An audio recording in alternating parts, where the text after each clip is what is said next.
নমস্কার, জয় রাধে, জয় রাধে, জয় রাধে শ্যাম, রাধে রাধে, জয় বৃন্দাবন বিহারী লাল কি জয়, কৃষ্ণ কানাইয়া লাল কি জয়, জয় রাধে, জয় রাধে, জয় রাধে শ্যাম, রাধে রাধে।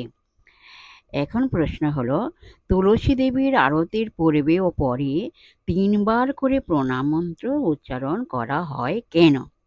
এর উত্তর হলো, আমাদের কায়, মন ও বাক্য এই ৩ বস্তু যাতে শ্রী শ্রী রাধা কৃষ্ণ সেবায় নিযুক্ত থাকে সেই প্রার্থনা করে ভক্তি প্রদায়িনী তুলসী দেবীর কাছে ৩ বার প্রণাম মন্ত্র উচ্চারণ করতে হয়।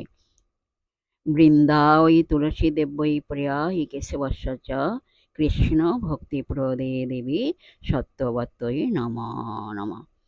বৃন্দায় তুলসী দেব্যৈ প্রিয়া হি কেশবস্য চ কৃষ্ণ ভক্তি প্রদে দেবী সত্যবত্যই